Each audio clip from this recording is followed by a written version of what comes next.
கர்த்தர் உங்களை இந்த கனமான ஊழியத்திற்கு அழைத்திருக்கிறார் என்கின்ற நிச்சயம் உங்களுக்கு உண்டா?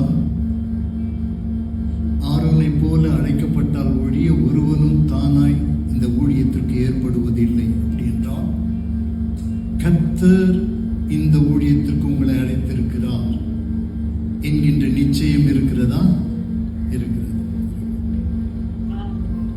கலப்பையின் மேல் கை வைத்து பின்னிட்டு பார்க்கிற எவனும் தேவனுடைய ராஜ்யத்திற்கு தகுதி உள்ளவன் அல்ல என்று வேதம் சொல்லுகிறது.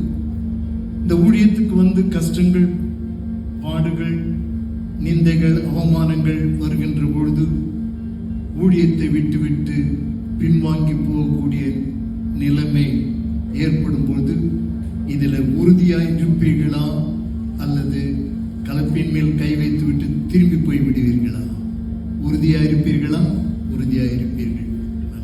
அப்போஸ்தலனாகிய பவுல் தீமோத்தேயுக்கு எழுதும்போது, நீ வெட்கப்படாத ஊழியக்காரனாயும் சத்திய வசனத்தை பகுத்து போதிக்கிறவனாயும் நீ விசுவாசிகளுக்கு முன்பாக ஜாக்கிரதையாய் மாதிரியாய் இருப்பீர்களா?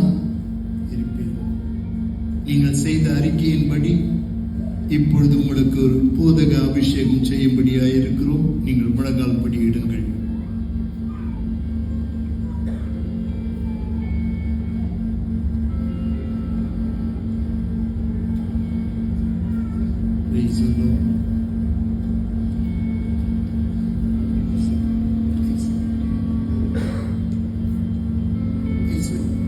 ஜோதி வாங்க, ஐசக் வாங்க, ஜான்சன் வாங்க.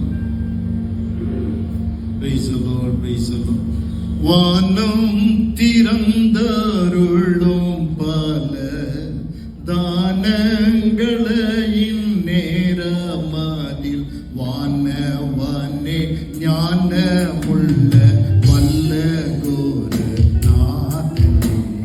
நானிலும் மாதுரம் திவ்ய ஆசீர்வாதங்கள். எங்கள் நல்ல பிதாவே, நன்றியோடு நாங்கள் ஸ்தோத்திரிக்கிறோம். ஆசீர்வதிக்கப்பட்டதானே இந்த பகல் வேளைக்காய், இந்த ஆராதனைக்காய் மக்கள் நன்றி செலுத்துகிறோம். ஆண்டவரே, இந்த ஊழியக்காரனை இந்த நாளிலே இந்த ஊழியத்திற்கென்று நீர் அபிஷேகித்திருக்கிறபடியினாலே நன்றியோடு நாங்களுமே துதிக்கிறோம். ஆண்டவரே, இவரை கொண்டு ஆயிரங்களை ரட்சிக்கும்படியாய் நாங்கள் செபிக்கிறோம். உடைய வருகைக்கு முன்பாக ஒரு கூட்ட மக்களை இவர் ஆதாயப்படுத்துவாராக. கேட்ட சத்தியத்தின்படி ஆவியில் எளிமை உள்ளவர்கள் பாக்கியவான்கள் என்று சொல்லப்பட்டிருக்கிறது. சிறுமையானவர்களிடத்தில் மனத்தாழ்மையாய் இருப்பது ஆவியின் எளிமை என்று வேதம் சொல்லுகிறது. ஆகவே இந்த தேவனுடைய மனுஷன் தன்னுடைய விசுவாசிகள் சிறுமையானவர்களாய் இருந்தாலும் அவர்களிடத்திலே மனத்தாழ்மையாய் நடந்து கொண்டு உம்முடைய ஊழியத்தை கம்பீரமாய் செய்யவருக்கு நீர் கிருபை செய்யவோ ஜெபிக்கிறோம். பிதா, குமாரன், பரிசுத்தாவின் நாமத்தினாலே இவரை போதகராக நாங்கள் அபிஷேகம் பண்ணுகிறோம். உம்முடைய திருநாமம் மகிமைப்படுவதாக. இயேசுவின் நாமத்தில் பிதாவே, ஆமென்.